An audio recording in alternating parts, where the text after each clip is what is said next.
Kajian kita malam ini mungkin sebagian orang berpandangan dia tidak membutuhkannya karena dia sudah menikah, dia sudah punya istri, dia sudah punya suami, sehingga seakan-akan kajian kita ini hanya untuk mereka yang akan menikah. Padahal tidak. Kita pun yang sudah berkeluarga, kita pun yang sudah membina rumah tangga, sejatinya pasangan hidupmu adalah cerminan dari dirimu. Ketika kita baik, insya Allah, sambil berjalannya waktu, ya rumah tangga itu akan menjadi lebih baik. Tapi kalau ternyata salah satu pasangan itu tidak sesuai dengan diri kita, maka cermin itu akan pecah. Karena memang tidak ada kesesuaian di antara keduanya. Nikah itu indah, jemaah. Makanya kenapa sering ditanya yang belum nikah, kenapa belum nikah? Kenapa masih menjomblo? Ada apa sebenarnya? Karena secara logika dan secara agama, orang yang tidak menikah itu bermasalah gitu loh. Ini sesuatu yang indah, sesuatu yang mendamaikan hati, menenteramkan jiwa, yang membuat dunia itu berbunga-bunga. Antum bisa bayangin ya, orang mau nikah itu persiapannya lama. Dia umumkan kepada seluruh umat manusia sekarang ini, bukan hanya kepada kerabat. Dengan adanya media sosial, dia umumkan kebahagiaan dia, kegembiraan dia, bagaimana dia membuat undangan, bagaimana dia memilih tempat untuk pernikahannya, bagaimana sibuk di antara mereka mempersiapkan aksesoris yang akan dibagikan kepada orang-orang yang datang. Bagaimana mereka membuat makanan yang begitu enaknya. Itu pernikahan. Tapi ternyata sebagian orang sibuk mempersiapkan pernak-pernik pernikahan. Padahal inti pernikahan itu bukan di gedung yang disewa. Bukan di jumlah undangan yang hadir. Bukan di pakaian yang dikenakan. Bukan di mahar yang disebutkan. Bukan. Keindahan pernikahan itu karena di situ ada benih-benih cinta yang ditumbuhkan. Ada ketentraman dan kedamaian yang ingin diraih. Ada sakinah. Ada kasih sayang di sana. Itulah yang menjadikan pernikahan itu indah. Bukan di undangannya, bukan di kambing yang dipotong. Tidak sedikit orang-orang yang biaya pernikahannya menelan ratusan juta, tapi pernikahannya tidak bertahan lama. Bahkan pernikahan itu menjadi neraka buat dua keluarga. Hubungan silaturahim putus. Karena banyak orang sibuk memperhatikan pernak-pernik pernikahan yang sejatinya tidak diperlukan. Tapi kan boleh aja. Tapi yang penting dari pernikahan itu intinya. Apa gunanya engkau membawa seekor domba yang besar tapi bangkai? Apa gunanya engkau memiliki rumah yang besar, yang luas, tapi ternyata di rumah tersebut tidak ada senyum dan tawa? Yang ada hanya emosi, kesedihan, tangisan. Apa gunanya? Apa gunanya engkau menunjukkan engkau menaikin mobil yang mewah, yang dihiasin, tapi engkau tidak mendapatkan inti dari pernikahan tersebut? Allah Azza wa Jalla berfirman tentang indahnya pernikahan ini, bahkan menjadi salah satu tanda-tanda kebesaran Allah di surat Ar-Rum ayat 21. Silakan dibaca. Di surah Ar-Rum ayat 21. Nah.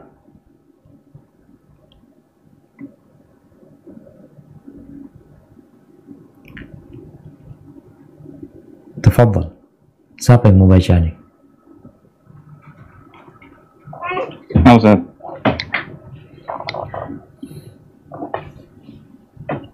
A'udzu billahi minasyaitonir rajim. Wa min ayatihi an khalaqa lakum min anfusikum أزواجا لتسكنوا إليها وجعل بينكم مودة ورحمة إن في ذلك لآيات لقوم يتفكرون.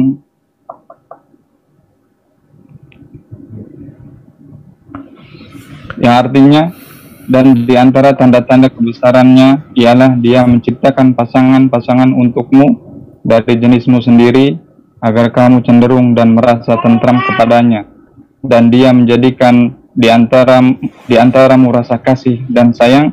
Sungguh pada yang demikian itu benar-benar terdapat tanda-tanda kebesaran Allah bagi kaum yang berpikir.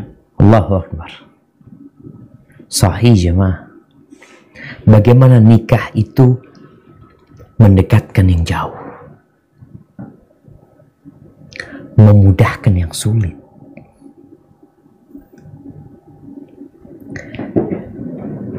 Gunung didaki, lautan diseberangi, segala tantangan dia hadapi untuk meraih cinta dan kehidupan yang penuh dengan kedamaian. Dua insan yang mulanya tidak saling kenal, mulanya tidak ada benih-benih cinta di antara mereka, tatkala ada akad nikah yang digelar, yang disaksikan, tanpa ada yang disembunyikan, diumumkan nikah itu jemaah. Orang kalau pacaran, orang kalau berzina, sembunyi-sembunyi dia. Tapi orang menikah, satu kampung diundang. Satu kampung dikasih undangan, fadhol. Insyaallah hari Ahad depan anak mau nikah. Tapi ketika engkau melakukan dosa, engkau akan sembunyikan hal itu. Itulah tanda-tanda kebesaran Allah Azza wa Jalla. Betapa indahnya pernikahan dan betapa buruknya perceraian.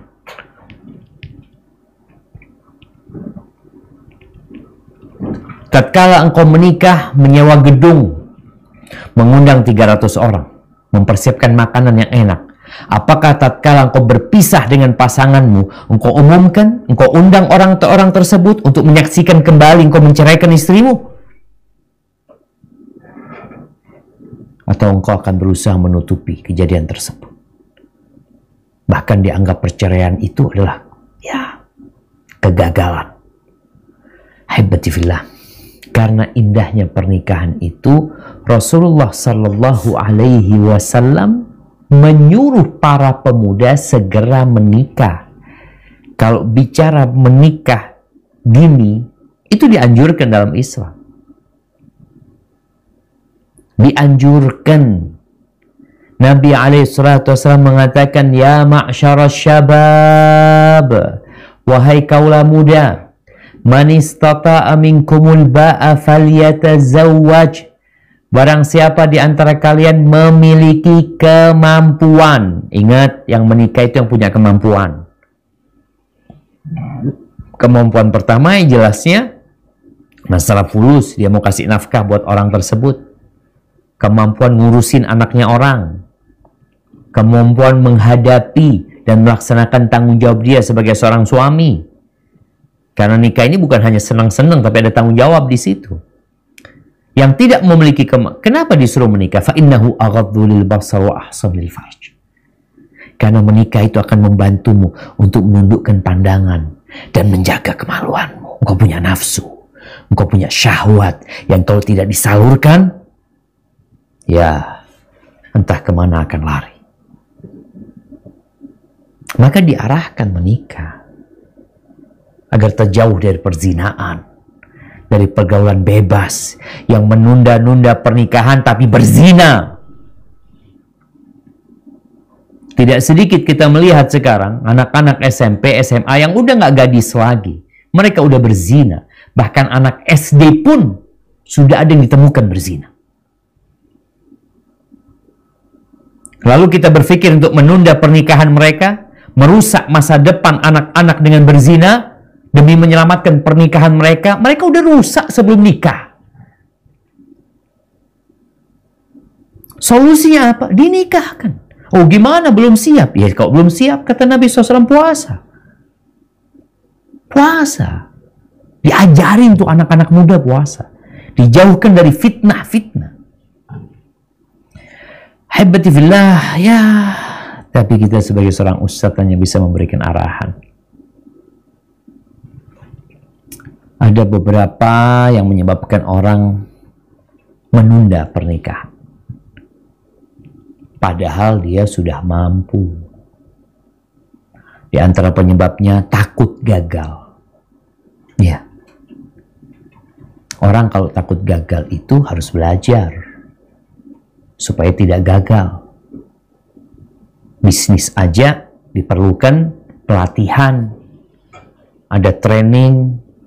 Kadangkala kita perlu motivator yang memotivasi kita, kadangkala perlu pendampingan. Begitu pula yang mau nikah. Ya, ada juga yang menunda pernikahan karena takut terbebani. Dia memilih berzina. Na'udzubillah min dzalik. Takut terbebani ketika dia menjadi seorang suami, dia ya harus pulang ke rumahnya, nggak bisa lagi seperti dulu, dia berangkat kemana-mana tanpa ada yang menegur dia, ada yang menanti dia. Na'udzubillah min dzalik. Ada yang seperti itu. Dia mau hidup bebas. Jamaah, kita nih hidup pakai aturan di muka bumi ini. Ada yang punya tempat ini. Kita bukan pemiliknya. Ada lagi yang karena nunggu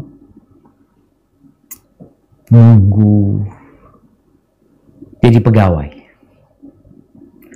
Jadi kalau masih kerjanya wira swasta, kerjanya serabutan, aduh nggak enak lah ini itu. Padahal nggak harus nggak jadi pegawai. Pegawai aja sekarang di PHK. Kita banyak ini PHK. Apakah kemudian dengan di PHK bercerai sama istrinya karena kehilangan kerjaan? Enggak. Muslim itu harus tetap bekerja walaupun dia dikeluarkan dari tempat kerja. Masih banyak lapangan pekerjaan dan pintu-pintu rezeki di muka bumi. Tapi ada memang yang menunda pernikahan karena urusan kerjaan. Belum, Ustaz, Anda belum dapat pekerjaan ya, karena masih kuliah ini itu. Kau sudah punya kemampuan. Kau nggak mampu, udah kita bicarakan jangan. Ada lagi ya karena tradisi. Di antara tradisi, nggak boleh kakak, adik melangkahin kakaknya. Ya mau gimana? Nih sang kakak belum kepingin nikah, adiknya udah ngebet nikah. Nih sang kakak belum ada yang melamar, adiknya udah ada yang melamar. Oh ini tradisi yang harus dijaga, subhanallah. Ketika tradisi itu membuat hidup anak-anakmu merana, melarat, apakah kita akan tetap menjaga tradisi tersebut? Bukankah tujuan tradisi ini adalah untuk menjaga keharmonisan? Tapi kalau ternyata tradisi itu membuat kesusahan dan agama kita tidak menganjurkan seperti itu, segera menikah. Yang datang jodohnya ya tafadhol. Kemudian ya ada yang karena sekolah, karena kuliah ya. Jemaah nggak harus kuliah. Bagi aturan di pemerintah kita belajar berapa tahun? 9 tahun ya masih 9 tahun belajar. Artinya yang penting kau punya ilmu yang kau bisa bekerja dengannya. Kalau bicara informasi, subhanallah, apalagi dengan kondisi COVID-19, kita lihat anak-anak nggak kuliah sekarang, online di rumahnya. Dapat ilmu. Maka menunda-nunda pernikahan tolong dilihat apa sebabnya. Ada juga yang menunda pernikahan karena dua orang tua menjadi penyebab. Ahibati fillah. Baik, sekarang kita berpikir kalau disampaikan jodoh kita itu adalah cerminan diri kita sendiri. Ya memang kita harus milih. Kita tuh milih. Orang mau kerja itu melamar. Dia bawa lamarannya. Dia lihat tempat ini cocok buat dia. Dia berangkat ke sana, belum tentu diterima dia. Tapi dia memilih yang sesuai dengan diri dia. Namun ada orang-orang yang memilih padahal tempat kerja itu tidak sesuai dengan dia karena terpaksa. Udah nggak ada lagi, Ustaz. Anak ini spesialisnya umpamanya IT. Cuma kerja di sini ya sebagai ya penjaga toko. Terus mau gimana? Ya gimana lagi? Ada yang seperti itu. Karena keterpaksaan. Maka ketahuilah engkau tetap harus milih. Ya Rasul Shallallahu Alaihi Wasallam kalau bicara memilih ini buat yang laki-laki. Engkau milih perempuan yang kayak apa? Yang tentunya cantik lah Ustaz. Baik, ya cantik. Kedua, kalau bisa fulus. Kan kita berharap punya istri ya yang nggak ngerepotin kita lah. Udah cantik, fulusnya banyak, jadi kalau dia mau belanja, mau beli make up nggak ngerepotin kita. Ya mungkin ada yang berpikir seperti itu. Udah cantik, kaya. Kemudian kalau bisa bangsawan Ustaz. Darah biru.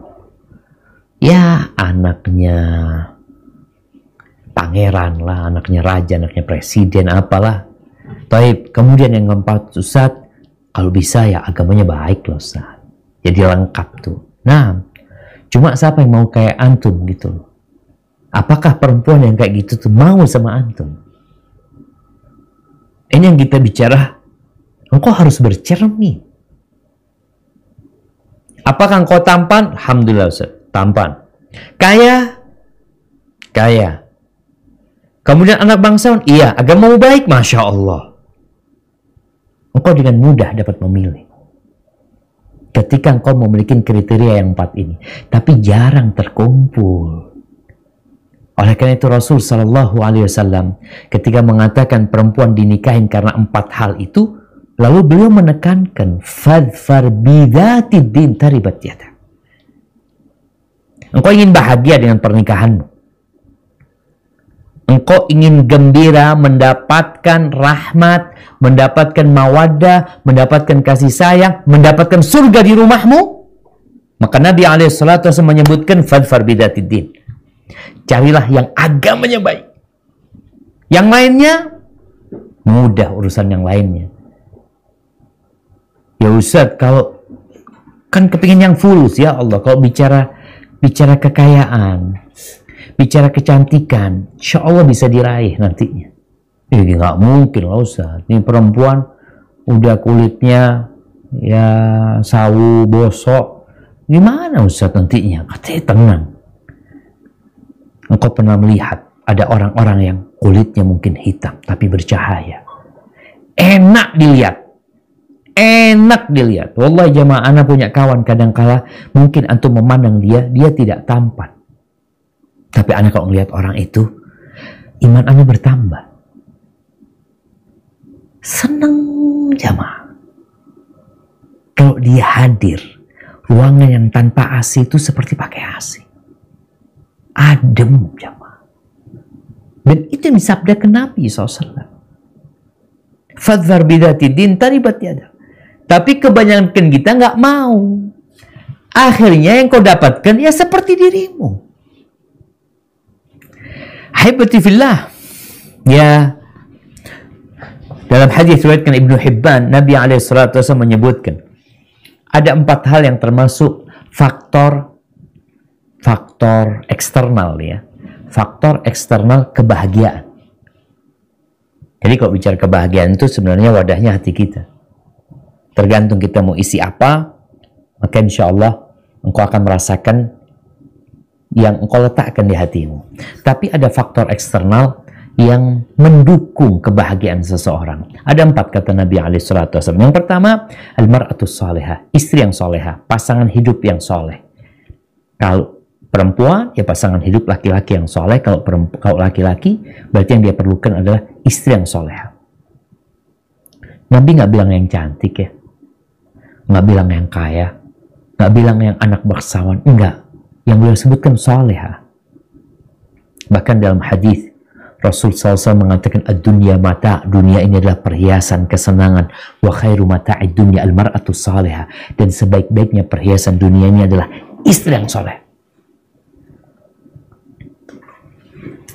Bukan yang cantik. Ustaz, kalau cantik soleha, intinya di solehanya, bukan di cantiknya. Kalau engkau punya istri cantik, bahkan bunga desa, bahkan engkau bangga ketika menggandeng dia, tapi dia nggak soleha, capek hidupmu. Minta ini, minta itu, nuntut ini, nuntut itu. Bahkan bisa jadi engkau dijadikan pembantu sama dia. Istri yang soleha. Yang kedua, ya rumah yang luas. Tempat tinggal yang luas. Maka sebenarnya kalau bicara konsep rumah minimalis itu, ya kurang sesuai. Untuk mendukung kebahagiaanmu, enggak. Seharusnya engkau punya rumah yang luas. Tinggal orang-orang kan masalahnya bisa punya rumah luas. Tanah di Indonesia ini banyak yang kosong. Tapi engkau ingin tempat di tengah-tengah kota kadangkala. Maka Nabi SAW menyebutkan rumah yang luas. Setelah rumahmu luas, jangan berpikir engkau akan bahagia. Tunggu dulu. Ada faktor yang ketiga, yaitu tetangga yang baik. Jangan hanya melihat lokasi strategis, tapi tetangganya ternyata nggak baik. Jadi, punya istri soleha, rumahnya luas, tetangganya baik, dan punya kendaraan yang nyaman. Udah bahagia tuh jamaah. Nggak harus kendaraan yang mewah, nggak. Bicara nyaman itu jamaah, subhanallah. Kadang kalau orang beli motor 5 juta nyaman. Ada orang punya motor 300 juta pusing. Nggak nyaman. Mau naik susah ini itu. Mau parkir takut. Mobil juga kayak gitu. Mobil yang nyaman. Punya kendaraan yang nyaman. Yang bisa dinikmati sama keluarga. Sama istri yang tidak ganyang. Seperti itu. Dan sebaliknya ada 4 faktor yang membuat engkau sengsara. Yang pertama, al-mar'atu su'. Perempuan yang buruk. Bukan masalah wajahnya, kelakuannya, karakternya. Begitu pula suami yang buruk. Engkau punya suami kaya, punya suami tampan, tapi suka marah, main tangan, KDRT. Apakah kemudian engkau akan merasakan kebahagiaan di rumahmu? Tatkala orang-orang mengatakan, Masya Allah ya Mbak, punya suami yang tampan, udah tampan, kaya, suka senyum. Kata istrinya, dia senyum di luar. Di rumah kayak macan dia. Ya, pasangan hidup yang buruk itu membuat hidupmu jadi sengsara. Tambah lagi tetangga yang buruk. Udah pasangan hidup buruk, tetangganya nggak bener, tambah lagi rumah yang sempit. Minimalis, ribut sama suami, mau kabur kemana nih? Kabur ke sini, nggak bisa, udah rumahnya segitu. Tapi kalau rumahnya luas, ada banyak kamarnya, insya Allah dia bisa menyelamatkan diri mungkin dari kekejaman pasangan hidupnya. Yang keempat, kendaraan yang buruk.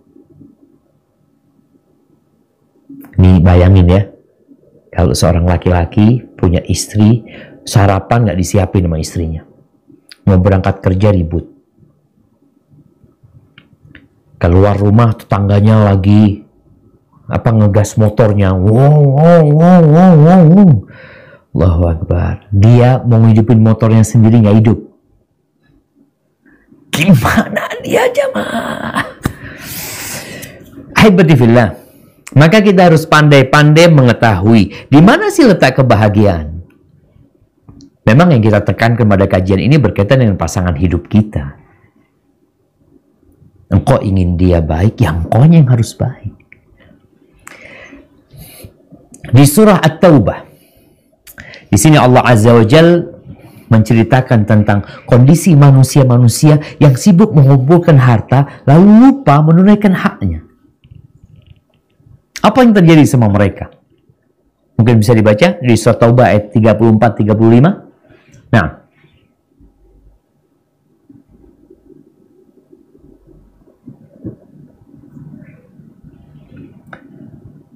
Tafadhal. A'udzu billahi minasyaitonir rajim.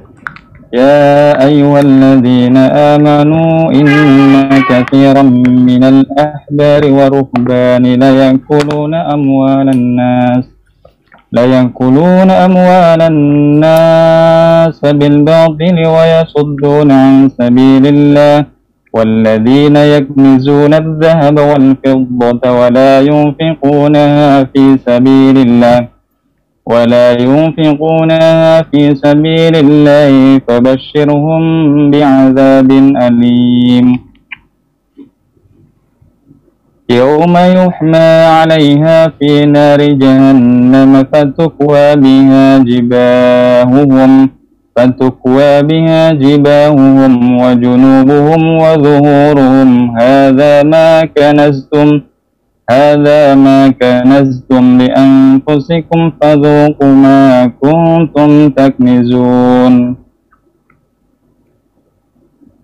Yang artinya, wahai orang-orang yang beriman, sesungguhnya banyak dari orang-orang alim dan rahib-rahib mereka benar-benar memakan harta orang dengan jalan yang batil, dan mereka menghalang-halangi manusia dari jalan Allah, dan orang-orang yang menyimpan emas dan perak dan tidak menginfakkannya di jalan Allah, maka berikanlah kabar gembira kepada mereka bahwa mereka akan mendapat azab yang pedih.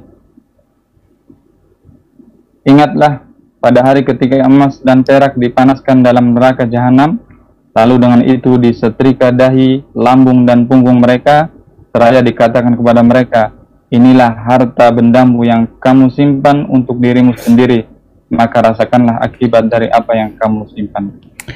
Barakallahu fikum. Ketika turun ayat ini jemaah, ayat menjadi peringatan dan ancaman buat mereka yang sibuk menumpuk harta. Mau dibuat apa tuh harta? Mau dikemanain? Apalagi dengan cara yang batil. Para sahabat takut. Lalu mereka berkata kepada Nabi SAW, "Lau alimna ayyul mali khairun fanattakhidahu." Ya Rasulullah, kalau kita tahu harta yang paling baik, maka kita akan berusaha mencarinya, berburu, mengumpulkannya, menyimpannya. Apa kata Nabi SAW? Afdaluhu, ingat nih yang berburu harta, yang berburu kenikmatan dunia, yang berburu materi. Nabi SAW menyebutkan tentang 3 yang paling mulia yang seharusnya muslim memburunya. Yang paling mulia adalah lisanun dzakir, lisan yang pandai berzikir. Nih, lisan yang pandai berzikir.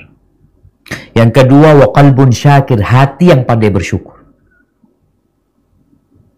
Yang ketiga, wa zaujatun mu'minatun tu'inuhu ala imani, istri yang beriman yang membantu suaminya dalam keimanan. Pasangan hidup, itu yang paling mulia, yang beriman, bukan yang cantik, bukan. Pasangan hidup kita yang mengingatkan kita untuk sholat, yang ngajarin anak-anak kita baca Quran, yang mengingatkan kita untuk puasa sunnah, yang mengingatkan kita untuk berzikir. Nih perempuan, kalau engkau mendapati pasangan hidup seperti itu, apapun beban yang engkau tanggung, sampai rumah hilang tuh beban, istrimu akan bersyukur. Melihat kedatangan suami akan mengatakan, alhamdulillah, engkau udah balik. Melihat kondisi suami mungkin yang ya capek, penat, suami akan membantu suaminya untuk dekat dan taat sama Allah Subhanahu wa ta'ala. Ahibati fillah. Maka tinggal sekarang gimana dapat yang kayak gitu? Ya, antumnya yang harus kayak gitu. Di surat An-Nur ayat 26, Allah Azza wa Jalla menceritakan tentang gimana sih pasangan hidup kita, ya cerminan dari kita sih. Kalau engkau orang yang cinta harta, bisa jadi istrimu juga matre. Kalau engkau yang suka dengan kecantikan, bisa jadi istrimu juga melihat kepada dirimu karena ketampananmu. Sehingga kadangkala ketika tampannya hilang, kau ditinggal. Ketika hartamu habis, engkau ditinggal.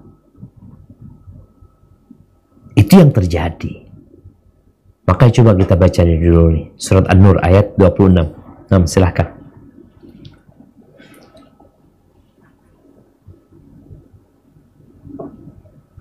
A'udzu billahi minasyaitonir rajim.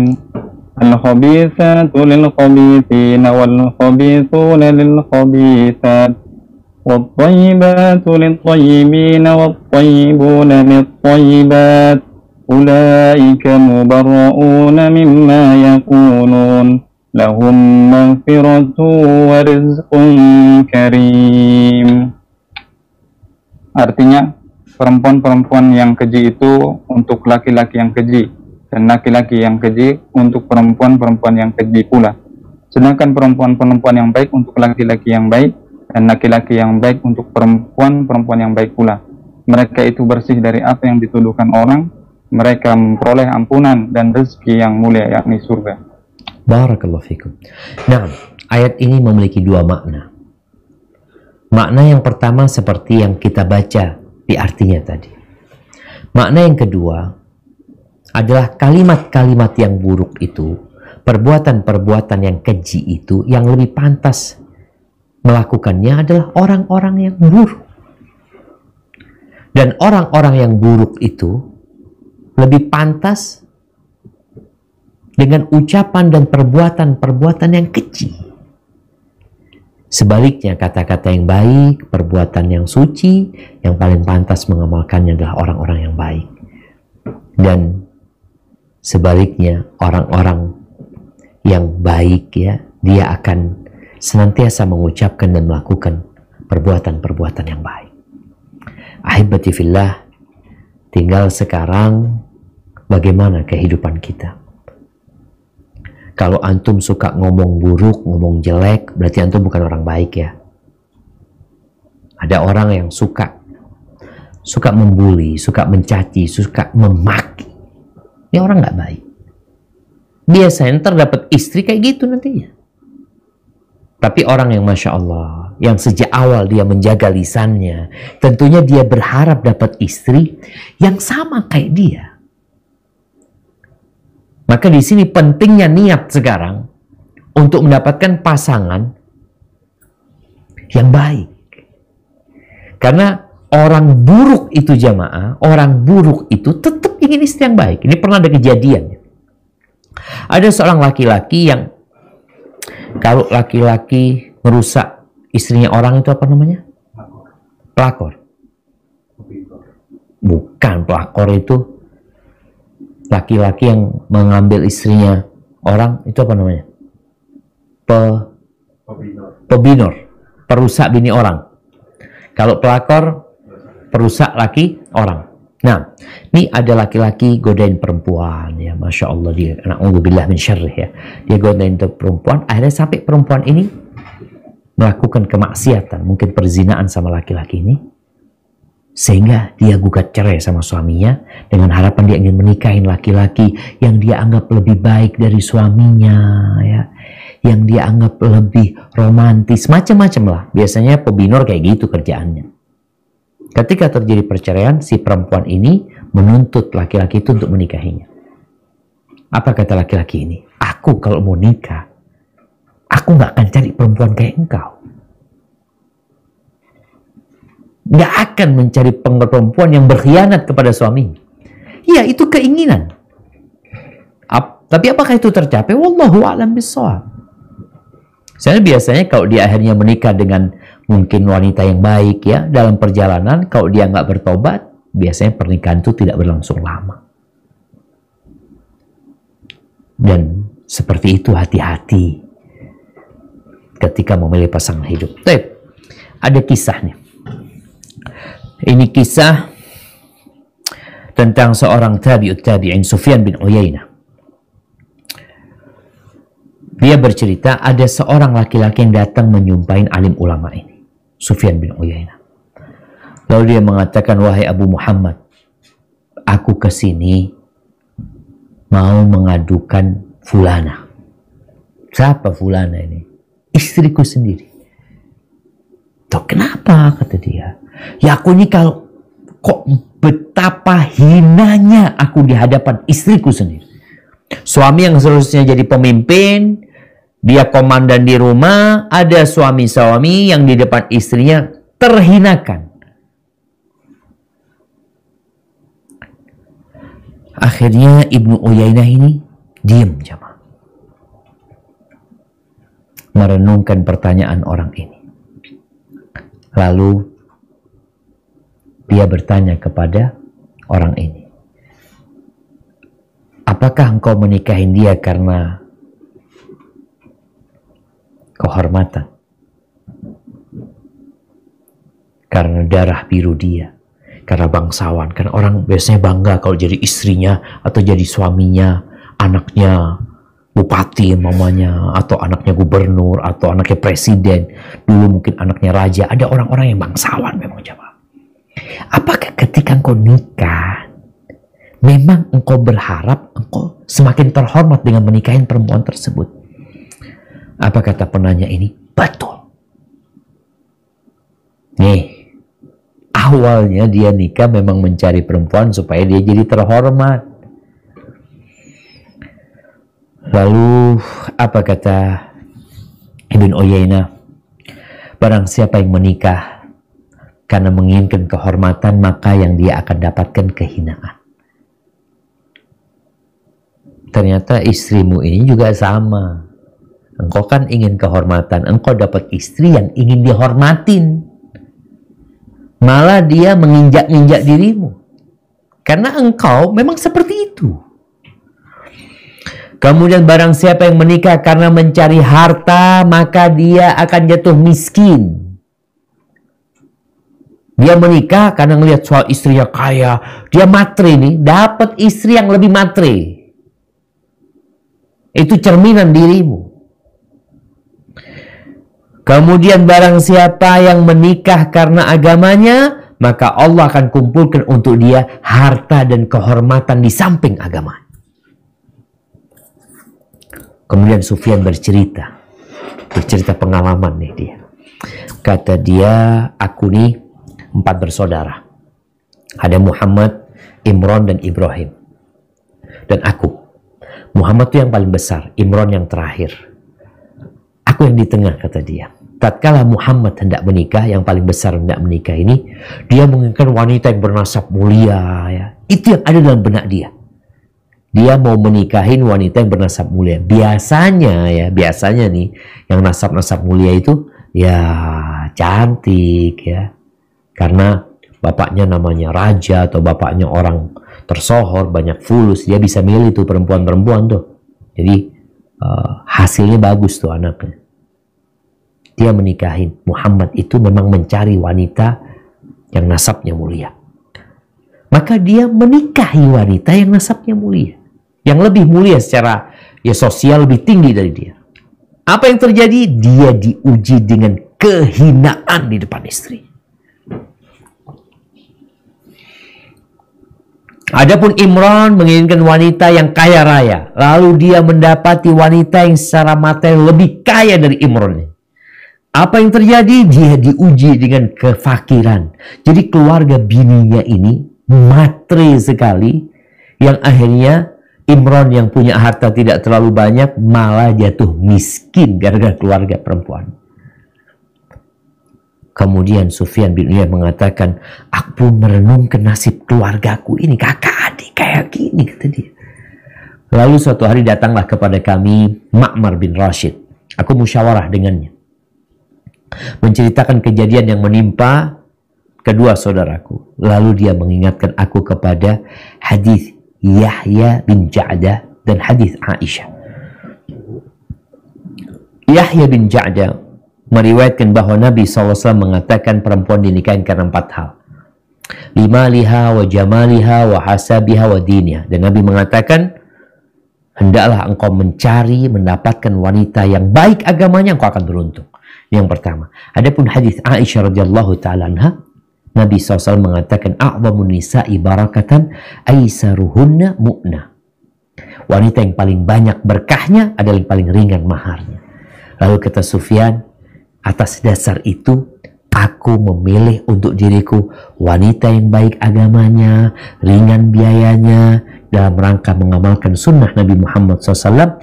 Dan Allah pun mengumpulkan buat aku martabat, harta, dan agama. Dia mendapatkan keindahan tersebut. Maka hendaklah kita hati-hati. Perempuan-perempuan yang cantik, biasanya dia itu mencari laki-laki bukan yang cantik, bukan yang tampan, yang fulus. Laki-laki yang fulus biasanya akan cari perempuan yang cantik. Jadi perempuan ini membeli harta suami dengan kecantikannya, dan sang suami membeli kecantikan suami dengan hartanya. Sama jemaah, sama-sama duniawi. Itu cerminan pasangan hidupmu. Kalau kemudian kau berharap sakinah, mawaddah, dan rahmah, sebenarnya apa itu tujuan pernikahanmu? Kalau bicara semua orang, ya iyalah kita ingin sakinah, mawaddah, dan rahmah. Tapi kebanyakan kita salah memilih. Sehingga tak kunjung datang itu sakinah. Lalu ada yang mengatakan, enggak, anak menikah dalam kondisi belum siap. Bukan belum siap. Engkau salah langkah, salah memilih. Itu pasangan hidupmu sama kayak engkau sebenarnya. Kecuali kondisi-kondisi yang Allah memang menguji hambanya. Tapi secara umum, seperti yang tadi kita baca di surat An-Nur ayat 26. Bahwa Allah Azza wa Jalla mengatakan, Al-khabithatu lil-khabithin. Yang buruk itu perempuan yang buruk untuk laki-laki yang buruk. Wal-khabithun lil-khabithat. Wal-khabithu, yang buruk untuk perempuan yang buruk. Maka tatkala engkau ingin, nih perempuan nih, kalau kita bicara perempuan, engkau ingin dapat suami yang baik, perbaiki dirimu, perbaiki hubunganmu sama Allah Subhanahu Wa Taala. Jangan merusak dirimu, karena ada orang tua melihat anaknya ini, kok dia belum punya pasangan, akhirnya ini anak disuruh keluar ya, disuruh cari pasangan, dia dapat pasangan yang sama kayak dia. Tapi tatkala wanita ini menjaga kehormatan dirinya, dia melaksanakan perintah Allah Azza wa Jalla, Allah akan kirim orang-orang baik yang melamar dia insya Allah. Begitu pula laki-laki. Kalau engkau laki-laki yang baik, menjaga kehormatan saudaramu, menjaga dirimu dari perbuatan dosa, insya Allah perempuan yang kau pinang, ya karena engkau orang baik, carinya terus untuk orang baik. Tapi jadi masalah, ada orang baik yang dalam benak dia, anak mau cari perempuan Ustadz, yang cantik Ustadz, yang kaya, agamanya gampang Ustadz, kan anak bisa memperbaiki dia nanti insya Allah. Ternyata bukan dia memperbaiki istrinya, dia yang dirusak sama istri. Karena dia udah salah memilih. Artinya dia bukan baik, sehingga dapat istri yang gak baik pula. Semoga kita semakin cerdaslah dalam menentukan pasangan hidup kita. Dan kalau ternyata engkau salah memilih, segera bertobat kepada Allah Azza wa Jalla, memohon agar Allah mengampuni dosa-dosamu dan merubah pasangan hidupmu untuk jadi lebih baik. Karena sejatinya manusia masih ada harapan untuk berubah. Barakallahu fikum. Analisa itu yang bisa Anda sampaikan pada kesempatan kali ini. Mungkin kita masuk ke sesi tanya jawab. Nah, Anda persilahkan.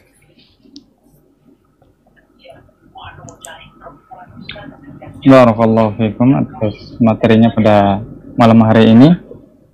Begini banyak sekali pertanyaan Ustaz, dan yang masuk ini di kolom chat banyak sekali, dan kami mohon maaf kepada seluruh ikhwan maupun akhwat yang bertanya. Mungkin tidak semuanya bisa dijawab, nanti mungkin bisa kami layangkan ke Ustadz, mungkin bisa dijawab dan nanti akan dikirimkan faedahnya.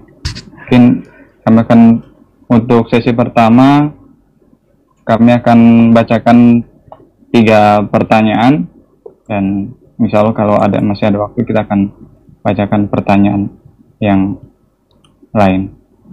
Pertanyaan pertama Ustaz. Assalamualaikum. Waalaikumsalam warahmatullahi wabarakatuh. Mohon, bagaimana seseorang atau bagaimana seorang laki-laki bisa disebut siap atau mampu untuk menikah Ustaz? Jazakumullah khairan. Barakallahu fikum. Kalau dikatakan gimana antum bisa mengetahui diri antum siap atau tidak, ketahuilah bahwasanya menikah itu memerlukan harta. engkau memiliki kewajiban untuk memberikan nafkah kepada istrimu. Ini syarat pertama. Karena ada laki-laki yang mau nikah tapi ngerepotin orang tuanya. Anak sering kasih nasihat buat anak-anak muda ya. Ketika dia mau menikah tapi orang tuanya tidak setuju. Kenapa? Ternyata dia belum mampu. Tapi gimana Ustaz? Anak takut fitnah ya, puasa solusinya. Nabi udah kasih solusi. Yang mampu secara finansial, hendaklah dia menikah. Kemudian kalau bicara kemampuan yang kedua, kemampuan secara ilmu. Karena menikah ini bergabungnya dua insan yang tidak saling mengenal, yang mereka memiliki karakter yang berbeda, memiliki kelebihan dan kekurangan. Ketika seorang menikah, modal harta tapi kesiapan ilmu kurang, kadangkala ya nggak lama pernikahan tersebut. Maka Rasul SAW bagaimana mengarahkan orang-orang yang menikah ini untuk siap. Kasih tahu, kata Nabi SAW, Allah juga memberikan arahan dalam Al-Quran Karim, wa'ashiruhunna bil ma'ruf, pergaulilah istri-istri kalian dengan cara yang baik. Fa'in karihtumuhunna, kalau engkau benci sama istrimu, apakah diceraikan? Tunggu dulu, sabar. Bisa jadi yang kau benci di balik itu ada kebaikan yang banyak. Maka tatkala seorang memiliki kemampuan secara finansial, maka kemampuan itu seharusnya mengantarkan dia untuk mempelajari gimana nih nikah ini sebenarnya sih. Kita itu mau kerja di sebuah perusahaan, ngelamar itu pakai ijazah, kuliahnya 4 tahun. Masa ngelamar anaknya orang cuma pakai fulus, nggak pakai ilmu? Padahal di situ ada banyak tugas-tugas, kewajiban-kewajiban yang harus dilakukan. Maka di sini, kalau memang seorang sudah punya kemampuan, segera belajar. Karena memang menuntut ilmu itu kewajiban buat setiap muslim. Ketika engkau mau nikah, wajib buat engkau untuk belajar tentang ilmu pernikahan. Apa yang boleh, apa yang nggak boleh, apa hak istrimu, apa kewajibanmu, dipelajarin nih. Ini yang kedua. Yang ketiga, ya kesiapan untuk menghadapi masalah. Karena banyak orang menikah pikirannya dia, aduh malam pertama indah ini itu ya. Tapi engkau harus siap dengan kondisi-kondisi di mana seorang suami harus pandai mengatur konflik. Ada 2 rumah yang bergabung, dia punya mertua, istri juga punya mertua, yang mana dia harus mempelajari hal itu. Hadza wallahu a'lam bishawab. Nah,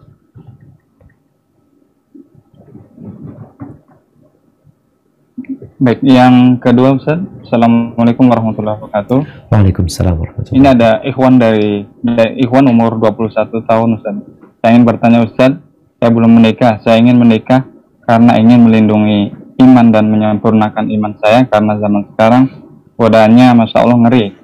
Saya berusaha untuk mempraktekkan dan sedang berusaha mengamalkan semaksimal mungkin An-Nur ayat 30 dan At-Tahrim ayat 6. Pertanyaan yang pertama, mohon nasihatnya Ustaz. Terkadang sering saya terjatuh dalam maksiat, dalam kesunyian atau dalam kesendirian. Saya pernah memohon tapi tidak memaksa orang tua saya untuk menikah. Namun orang tua saya meminta saya untuk menikah di usia 25 tahun. Saya yakin ketika menikah pasti rezeki itu ada dan datang selama kita berusaha menjalankan apa yang Allah perintahkan dan menjauhi apa yang Allah larang. Namun sepertinya sulit. Itu yang pertama Ustaz. Kemudian yang kedua, ini satu ikhwan Ustaz, tapi 2 pertanyaan. Yang kedua, bagaimana cara menundukkan pandangan sedangkan saya seorang komting di kelas. Mungkin ini ketua kelas Ustaz. Yang mana kelas saya itu rata-rata akhwat. Dan pastinya setiap saya berbicara di depan kelas, saya harus menatap. Mungkin itu intinya Ustaz. Barakallahu fikum. Nah, iya jamaah. Kalau tadi berbincang tentang dahsyatnya fitnah perempuan di masa sekarang, ya ternyata engkau memang sedang berenang di fitnah tersebut. Engkau sedang berenang tapi ingin nggak basah. Gimana caranya Ustaz? Ana berenang masuk air tapi nggak basah. Bagaimana Ana berada di tengah-tengah api tapi Ana tidak terbakar? Subhanallah. Maka engkau perlu perjuangan yang besar sekali dalam kondisi seperti itu. Ketika seorang tidak mampu bertahan di lingkungan yang seperti itu, karena memang kita diperintahkan untuk menundukkan pandangan, Kita diperintahkan untuk menjauhi tempat-tempat fitnah. Hati seorang itu lemah, jamaah. Jangan hanya karena faktor dunia kita mengorbankan agama kita, mengorbankan keimanan kita. Maka ngejawab pertanyaan yang kedua dulu, bagaimana seorang muslim menundukkan pandangannya ketika dia tidak mampu, dia tinggalkan tempat kemaksiatan tersebut. Dia perintah untuk berpuasa, tetap dia tundukkan pandangannya ketika berbicara dengan perempuan yang terbuka auratnya, apalagi dia tundukkan pandangannya. Dia alihkan pandangannya kepada yang laki-laki, kepada tempat yang lain, karena yang diperlukan engkau adalah suara sampai kepada mereka. Itu yang diperlukan. Maka hendaklah engkau benar-benar menjaga dirimu. Kalau bicara tadi, ya engkau ingin menikah sekarang, tapi mungkin orang tua belum mengizinkan. Orang tua ingin engkau menikah umur 25 tahun. Ya karena mungkin kau belum mampu. Kau mau nikah mau ngerepotin orang tua, pakai hartanya orang tua, kuliah pakai harta orang tua, uang saku pakai harta orang tua, sarapan, makan siang, makan malam pakai harta orang tua.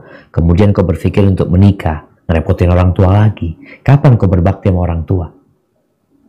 Maka ini yang kadang-kala membuat orang tua berpikir anaknya nanti aja nikah. Orang tua tuh ingin anaknya berbakti dulu sama orang tua.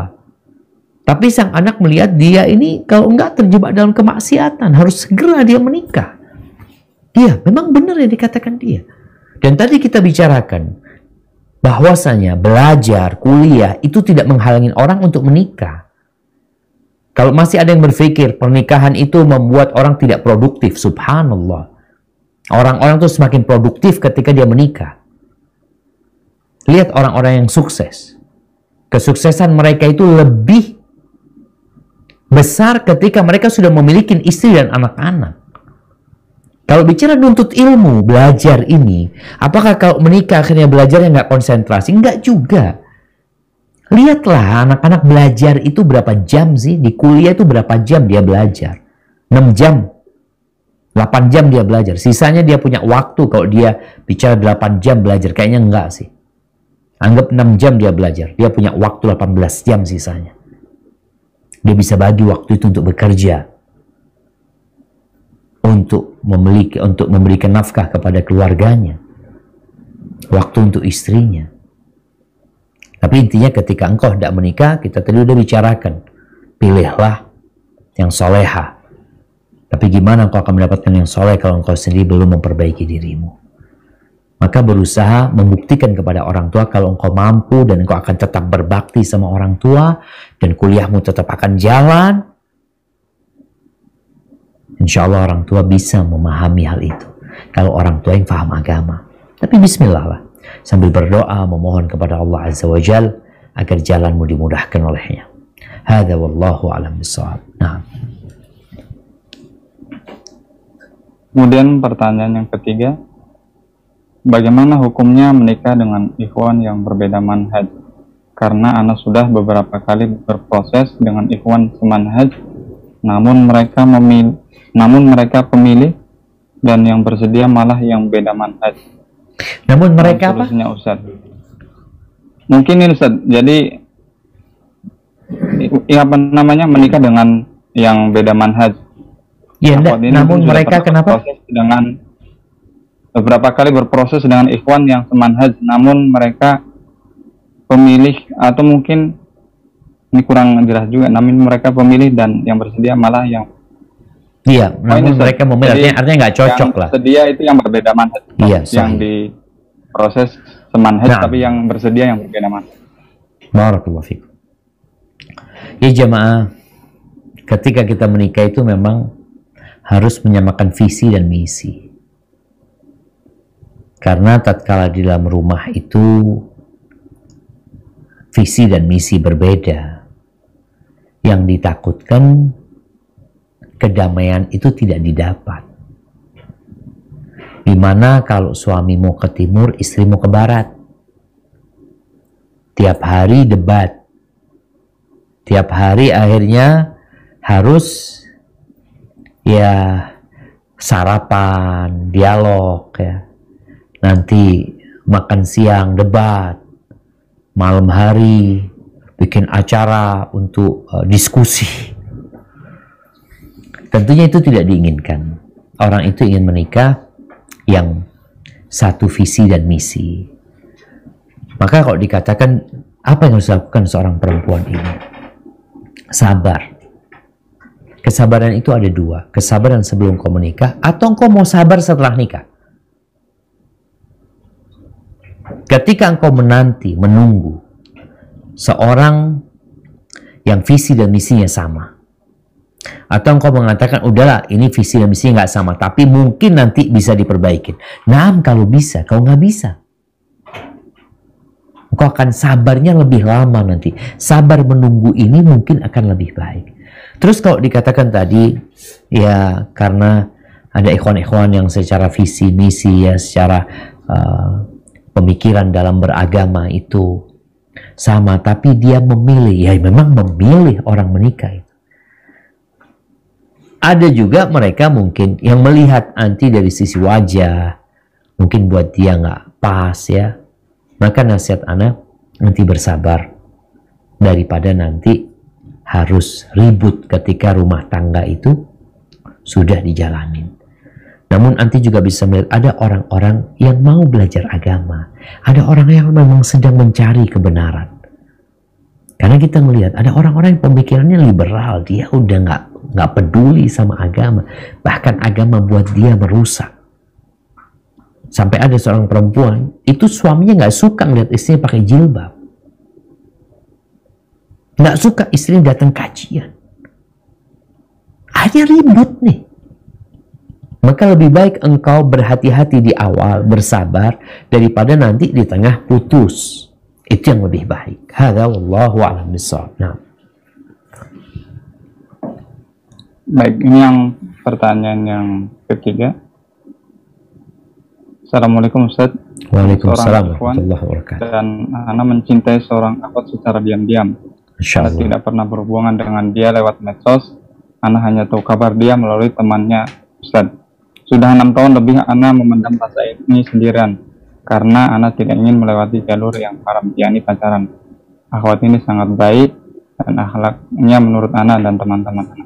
Kadang Ana ingin datang melamar ke rumahnya yang ada di luar kota, namun Ana belum memiliki cukup modal untuk hal itu. Dan selama 6 tahun, alhamdulillah Ana mampu menghindari maksiat seperti pacaran dan sebagainya. Dikarenakan Ana ingin menjaga hati Ana dan diri Ana hanya untuk dia, Ustaz.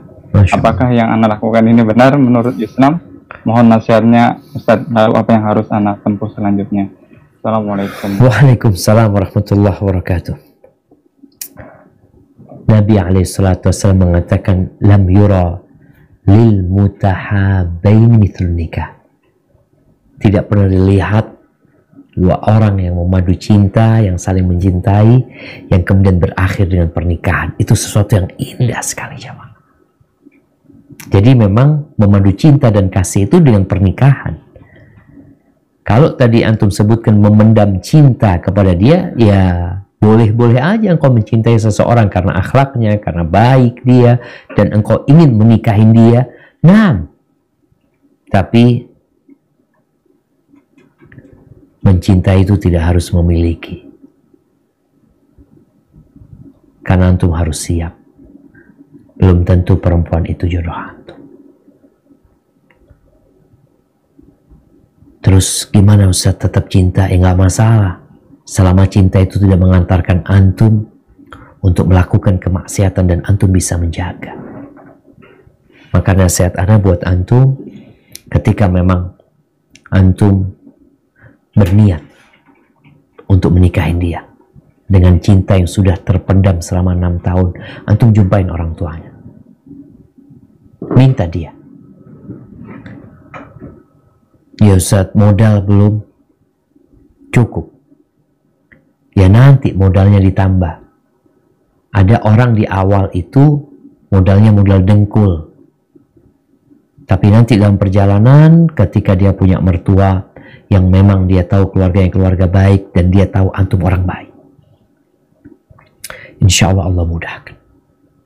Tapi kalau kiranya antum ke sana tahu-tahu dapat berita ternyata dia sudah mau menikah, Karena antum selama ini tidak pernah datang kepada mereka. Dan kalau kejadiannya nanti ternyata perempuan itu sudah ada yang punya, karena biasanya orang baik itu banyak yang suka, bukan cuma antum yang suka sama dia. Bisa jadi tuh perempuan ada 10 laki-laki yang mencintai dia, yang memendam cinta, ada yang mungkin 3 tahun, 4 tahun, antum yang 6 tahun, ternyata ada yang sudah melamar dia. Maka antum harus siapkan diri antum untuk menghadapi realita. Jangan sampai akhirnya seperti Majnun Laila.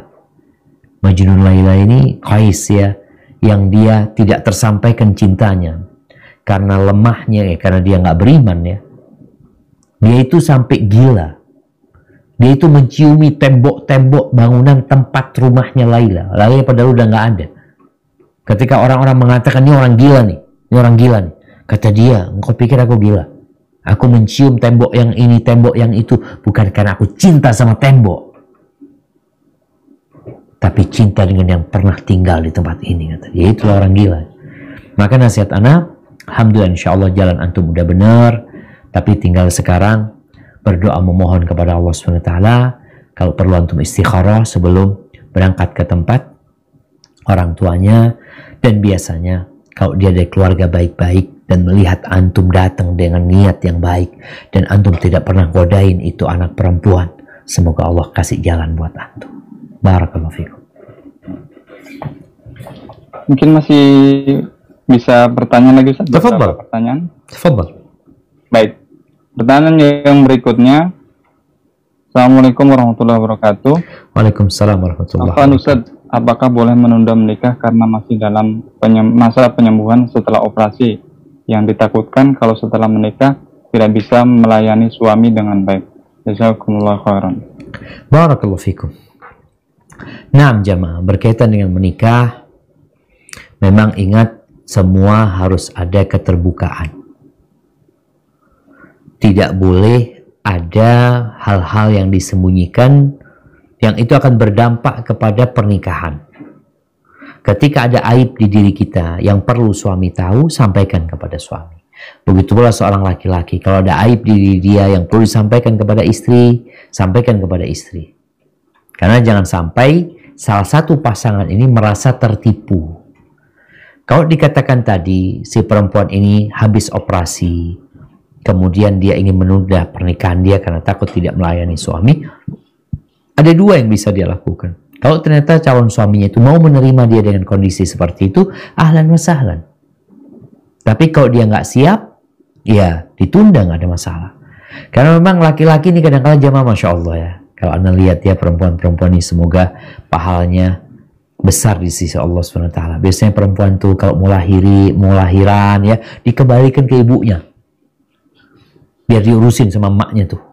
Nanti udah 40 hari diboyong tuh. Fadol, jazakallah khair, makasih mertua, udah dibenerin anak punya bini, udah dijagain. Disinilah banyak menantu-menantu yang kurang berbakti sama mertuanya, kurang respect sama mertuanya. Padahal tuh bini dia, anak dia 40 hari dirawat sama mertua. Engkau balikin. Kayak mobil nih, habis turun mesin, ditaruh di sana, udah dinaikin mesinnya, udah enak, tinggal starter, bawa lagi dari bengkel. Maka kalau memang sang suami siap menerima kondisimu, ahlan wa sahlan. Kalau enggak, ya ditunda, nggak ada masalah. Hadza wallahu a'lam bishawab. Nah, mungkin dua lagi pertanyaan, Ustaz. Sebenarnya masih banyak. 5 lagi. 5 lagi Ustaz. Nah, Ustaz. Kemudian yang berikutnya, Bismillah, Afwan Ustaz, Ana sudah siap menikah dan juga sudah punya finansial. Namun orang tua Ana inginnya Ana menikah harus ada rumah dulu. Kalau Ana melanggar, apakah Ana berdosa, Ustaz? Allahu Akbar jamaah. Ya, di sini banyak persyaratan-persyaratan yang dibuat sama orang tua yang akhirnya memberatkan hidup anaknya. Maka anak tetap harus berbakti sama orang tuanya. Bagaimana dia memahamkan orang tuanya? Kalau bicara rumah, insya Allah sambil jalan. Seperti itu. Berapa banyak orang-orang menikah nggak punya rumah. Jadi sang anak perlu memahamkan orang tuanya. Ya nanti setelah itu, dia lihat kalau dia bisa memang ya bisa segera punya rumah alhamdulillah, tapi kalau enggak, padahal pernikahan sudah harus dilaksanakan, bismillah antum minta keridhaan orang tua antum. Jamaah, ya subhanallah ya, Anda menikah jangan bicara rumah. Anda menikah fulus nggak punya, ngutang nikah jamaah. Tapi ketika itu ya ada harapan lah, kita berharap kepada Allah SWT, memang ada gaji yang bisa kita berikan kepada keluarga kita. Nggak punya apa-apa. Istri kita tuh nggak makan rezeki kita. Ini yang orang tua harus pahami. Ketika seorang bujangan, dia nggak punya rumah, dia nggak punya mobil. Ketika dia menikah, Masya Allah, rumah punya, mobil punya, usaha punya. Kok bisa seperti itu? Seharusnya dengan dia menikah, rezeki dia berkurang. Karena ada orang yang numpang sama dia, yang makan sama dia, yang hidup dari dia. Tapi ternyata istrinya nggak makan rezeki suami. Ini yang perlu difahamkan. Jadi kalau bicara rumah, nggak harus punya rumah. Maka perlu komunikasi sama orang tua ya. Seperti itu. Jadi memang ada orang tua ini yang memaksa anaknya dengan perkara-perkara yang menyusahkan dia, padahal orang tua seharusnya tidak melakukan itu. Maka para ulama membincangkan tentang orang tua kalau masa anaknya menikah sama fulan, padahal dia tidak ada keinginan sama fulan. Apakah sang anak boleh menolak? Kalau itu akan berakibat fatal dengan kehidupan dia, boleh dia menolak. Maka orang tua hendaklah engkau berbakti sama anakmu agar anakmu berbakti sama dirimu. Jadi ada orang tua yang membuat anaknya akhirnya gak berbakti sama orang tuanya. Penyebabnya orang tuanya. Hadza wallahu a'lam bishawab, tapi tetaplah berusaha untuk mengambil hati kedua orang tuamu sambil memberikan penjelasan dan semoga Allah memudahkan urusanmu. Hadza wallahu a'lam bishawab. Nah, yang berikutnya, saya sudah bertukar CV tapi belum ta'aruf. Ikhwan meminta untuk langsung nazar saja. Apakah saya langsung menerima nazarnya Ustadz? Dan apakah saya boleh memberitahukan perihal sisi-sisi negatif saat ta'aruf? Iya. Jamaah, ta'aruf itu apa artinya? Ta'aruf itu saling mengenal. Tukar CV ini sudah mulai ta'aruf. Sudah mulai. Di mana engkau kenal namanya fulan ya, rumahnya di sana, kesukaannya ini, backgroundnya ini, kerjaan ini, itu sudah proses ta'aruf. Jadi tukar CV itu proses untuk saling mengenal. Hanya saja informasi di CV itu ya mungkin kurang lebih hanya 55% kebenarannya. Maka perlu diadakan tes. Kalau antum lihat orang-orang yang ngelamar kerja, CV-nya masuk, dia masih dipanggil, dites. Baik, bagaimana kita ta'aruf sama fulan? Apakah harus ketemu? Nggak perlu ketemu. Soalnya kalau ketemu bisa jadi informasi, nggak ada informasi tambahan. Hanya apa yang disebutkan di sana. Maka nasihat Anda kepada anti, apakah anti siap menerima laki-laki tersebut setelah membaca CV? Oh, mungkin tertarik sama laki-laki tersebut. Tapi ingat, bisa jadi ada kebohongan di sana. Engkau harus mengenal laki-laki tersebut lewat jalur yang lainnya. Engkau lihat dari luar. Tanya sama kawan-kawannya. Cari tahu tentang agama dan akhlaknya. Setelah engkau berpikir, insya Allah cocok nih. Kemudian dia mau nazar, tafadhal. Karena nanti sudah ada harapan nerima dia. Dan laki-laki tersebut seharusnya juga tadi CV itu tidak dijadikan hal yang utama untuk memahami calon istrinya. Cari pengetahuan tentang istrinya ini. Ketika sudah mantap, baru dia nazar. Karena nazar ini memang untuk orang yang sudah niat mau menikahin dia. Terus kalau pertanyaannya apakah boleh di sana ketika dia datang, dia nazar, kemudian ngobrol ya.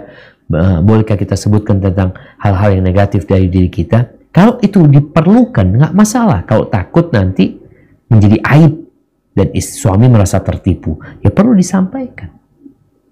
Tapi kalau bicara akhlak, memang seharusnya orang tuh tahu akhlak orang lain bukan dari omongan dia, karena bisa jadi omongan dia nggak benar juga gitu.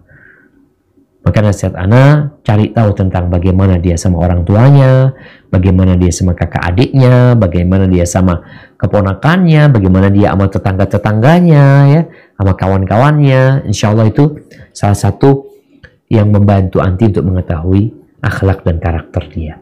Hadza wallahu a'lam bishawab.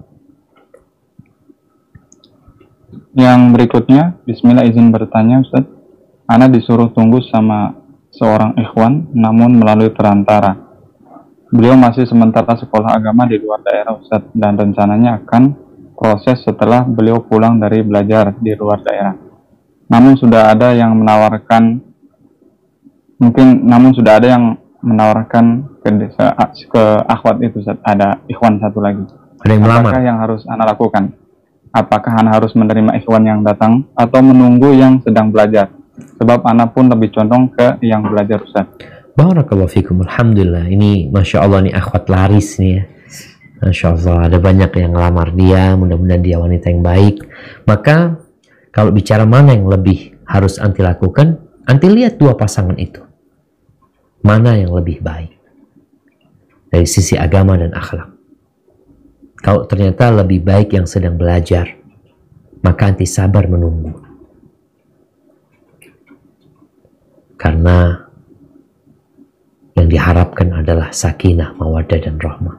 Bukan terburu-buru menikah, enggak. Maka ngerasa anti cari tahu dulu tentang ikhwan yang melamar ini.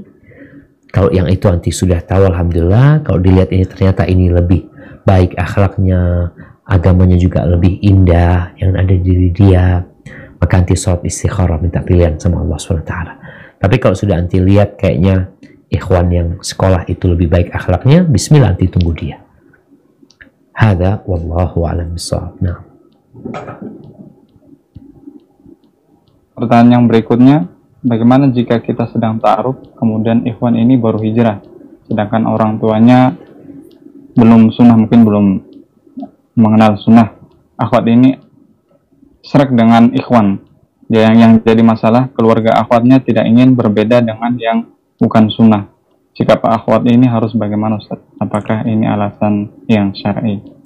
Barakallahu fikum. Naam jamaah rahimakumullah.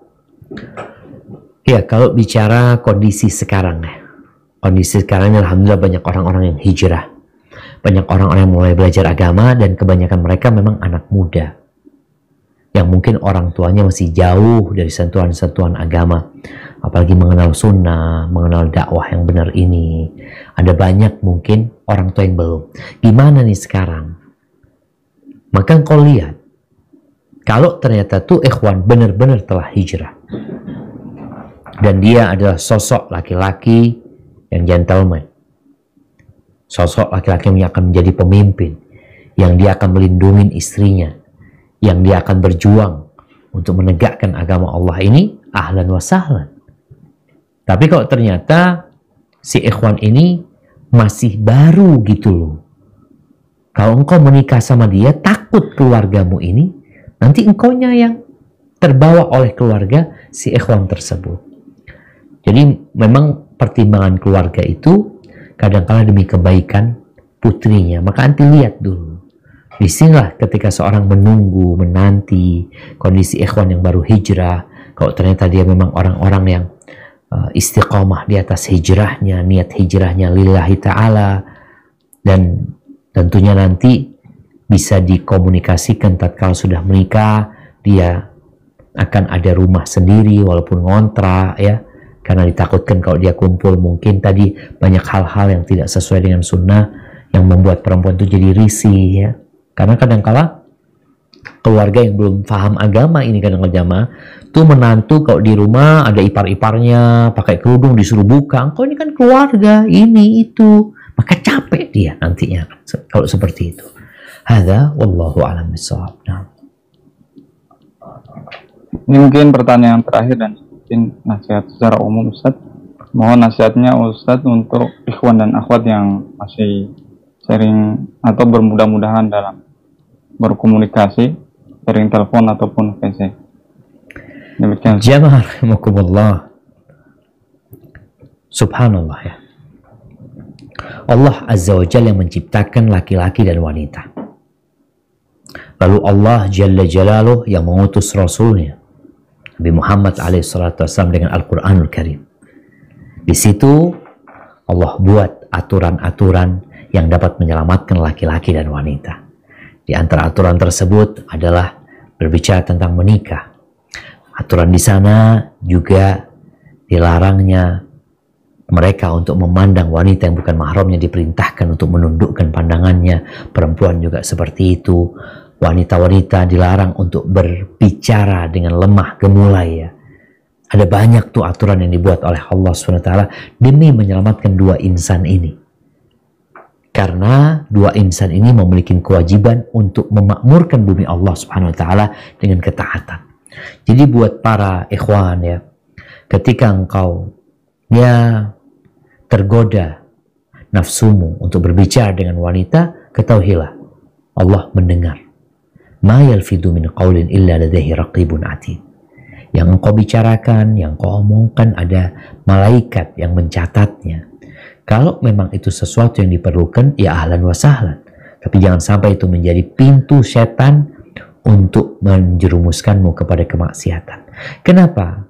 Allah itu mengatakan wala taqrabuz zina, jangan mendekati zina. Awal perzinaan itu dimulai dengan mata. Maka diperintahkan menundukkan pandangan. Setelah kontak semata, biasanya ada pembicaraan. Setelah ada pembicaraan, biasanya ada pertemuan. Sekarang ini bicaranya bisa jadi via WA ya, via medsos. Setelah itu akan ada pertemuan. Ketika terjadi pertemuan, itu yang ditakutkan. Dan subhanallah ya, ada seorang ikhwan bersama akhwat yang sudah sama-sama hijrah. Cerita ikhwan itu akhirnya dia berzina sama akhwat tersebut. Karena setan itu gak pandang bulu untuk menyesatkan siapapun. Bukan karena kau sudah ngaji setannya kabur. Enggak, dia malah lebih ganas lagi untuk menggodamu. Maka tolong ya, yang udah ngaji, itu dikaji juga apa yang boleh dilakukan, apa yang tidak boleh dilakukan, agar engkau terjaga dari fitnah. Karena yang terpenting buat kita adalah akhir hidup ini. Semoga engkau husnul khatimah. Barakallahu fikum. Mungkin itu bisa